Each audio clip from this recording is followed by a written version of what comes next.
Olá, retomando então o nosso diálogo franco desse domingo, com o economista e jornalista Paulo de Tarso. Eu confesso que estou muito feliz de ter a sua presença aqui, porque a gente está falando de um tema que você, melhor que ninguém, pode explanar sobre isso. E eu queria retomar lhe perguntando o seguinte: um dos pontos mais delicados do decreto, que você coloca aí quase como uma carta de intenções, flexibiliza as invasões de terras e retira a eficácia das decisões da Justiça, que determinam a reintegração de posse. Eu pergunto o seguinte, Paulo: na sua opinião, o PT está buscando apoio popular para instaurar um governo autoritário ou é justamente o contrário? Olha, o PT, como tendo uma conversa que eu tive ontem com um político, a gente estava recordando que o PT é uma arca de Noé. Ali tem de tudo. Tem gente séria. Você foi fundador do PT? Fui um dos fundadores do PT. Depois foi expulso ou não? Chegou a ser expulso? Fui expulso. Foi expulso. É o meu galhardão. Galhardão. Porque denunciou a corrupção. Exatamente, Foi a primeira grande denúncia que teve e tal. Então, mas aí, lá nessa arca de Noé, tem absolutamente de tudo. E se você imaginar uma arca de Noé, em que o Noé não sabe os bichos que estão lá dentro, e não controla, a prova que ele não assinou o decreto, que ele assinou sem saber o que estava assinando. A declaração dele. Então, nessa arca, o que você pode ter? Você tem muita gente tentando passar gato por lebre. Né? Então, eu não tenho a menor dúvida que os contrabandos que foram colocados nesse programa de direitos humanos é exatamente algumas correntes que existem no próprio PT que insistem em teses antigas e ultrapassadas. Aqui derrubando o próprio império da lei. Isso é um absurdo. Subjugar a justiça a um segundo plano. Não, pior que isso agora, mais recentemente, foi o Lula literalmente atropelou o Tribunal de Contas da União, mandou executar a obra e falou: vocês que se danem. No fundo ele falou isso. Ou seja, ele está numa política de enfrentamento com outras instituições, que eu acho que esse é o pecado perigoso, mais grave que o PT faz. E nessa questão de direitos humanos, isso aí ficou claro. Porque antes de você executar qualquer coisa, você tem que fazer audiências públicas. Quer dizer, ou seja, para que justiça? Então, vamos para uma democracia direta. Uma democracia direta, um dia, talvez, quem sabe, que vai virar uma anarquia. Mas não agora, não tem condições. Então, essa é a minha opinião. E o plano ainda, diz os direitos humanos, sinaliza aí uma espécie de censura nos meios de comunicação. O presidente Lula teria aprendido a lição com Hugo Chávez, Paulo? Não, eu acho que é mais fácil o Hugo Chávez ter aprendido com o Lula, porque essa tentativa... não se esqueça que a liderança política do Lula é anterior do Chávez. O Chávez pode ter assumido o poder antes, mas como liderança, como representante da América Latina em Cuba e nesses fóruns de esquerda internacional, o PT estava na frente há muito tempo, né?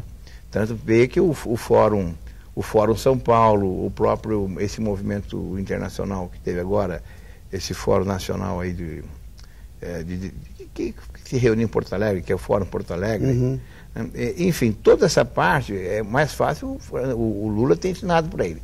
E é uma tentativa de tentar limitar a atuação da imprensa, que não é nova, apesar que o Lula mesmo reconhece que ele, como liderança, ele deve muito à imprensa.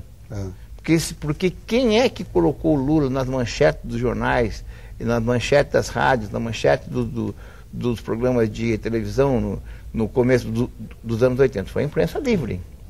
Naquele momento, não pode esquecer que o Figueiredo, ele entra... O ex-presidente Figueiredo? O ex-presidente Figueiredo, ele assumiu em 79. Foi isso. Quer dizer, ele fica até 84. Né? Então, durante esse início do Lula, o surgimento do Lula... Essa transparência quem deu foi a imprensa. Exatamente. Se não houvesse uma liberdade de imprensa naquele momento, talvez o Lula fosse um metalúrgico aposentado hoje. Com a falta de um dedo. E com uma única aposentadoria. Aí ele tem uma meia dúzia. Paulo, e a tal comissão da verdade, que passa por cima da lei também, da lei da anistia? É bom lembrar que a lei favorece tanto militares quanto rebeldes. Você é um ex-guerrilheiro do tempo da ditadura. Você é favorável a essa comissão, hein? Eu sou favorável, mas não do jeito como ela foi, como como ela foi estabelecida, encaminhada, certo? Isso aí é a prova concreta de que alguns encaminhamentos foram feitos de maneira atabalhoada, assodada, né? E não tranquilizaram os outros segmentos da sociedade, como as Forças Armadas, né? Tem um artigo muito interessante do Marcelo Rubens Paiva, em que ele fala exatamente sobre isso. Ele conta a história do pai dele, saiu agora esse final de semana, semana passada. Que ele conta o pai dele, que foi deputado, desapareceram com o pai dele, dizem que foi jogado em alto mar, outros dizem que foi esquartejado, a família nunca teve acesso aos rastros dele, né? Um ex-deputado que era contra a luta armada, né? Então não tinha absolutamente nenhum envolvimento com aquela resistência armada ao regime militar. E o próprio Marcelo falou assim, olha, os jovens oficiais devem ter o maior interesse em apurar esses equívocos que foram cometidos, exatamente porque esses equívocos não foram cometidos por todos. Foi uma parte das Forças Armadas que perderam a cabeça. De qualquer maneira, a lei de anistia, ela colocou um perdão recíproco aí, é uma coisa que a gente tem que respeitar, então, por outro lado, porque senão, em determinadas ações terroristas também, nós precisaríamos aprofundar mais o que aconteceu, o que deixou de acontecer. Mas daí, na mesma linha de raciocínio. Né? Não podemos esquecer que a lei de anistia, que é de 1979, ela foi uma anistia que... Foi a lei da chamada abertura. Ela revela uma correlação de força que tinha naquele momento. Um desgaste muito grande do regime militar, que já anunciando que não ia ter um sucessor do Figueiredo, do presidente Figueiredo que estava assumindo. Figueiredo dizendo que preferia cheiro de cavalo, já cansado da vida de presidente que ele levava.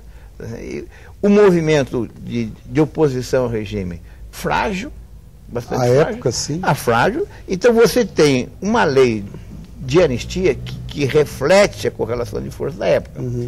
Essa lei é feita pelos homens. Os homens têm instância de governo, de poder, né? Paulo, se for mudar... como o assunto é muito polêmico, eu não quero terminar sem perguntar a você uma curiosidade que é minha e talvez de muita gente mais. A ministra Dilma, pré-candidata à presidência da República, ela empunhou armas verdadeiramente? Ela lutou na clandestinidade? Qual a sua opinião sobre ela, Paulo? A Dilma, eu acho que eu não gosto dela, não vou votar nela, então, para não ter dúvida. Eu não gosto dela politicamente, né?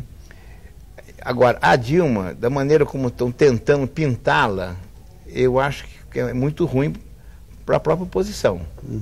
A Dilma tem defeitos gritantes, né? A sargentona, autoritária, mandona. Foi guerrilheira mesmo? Foi guerrilheira. Punhou arma? Olha, muito menos do que se fala.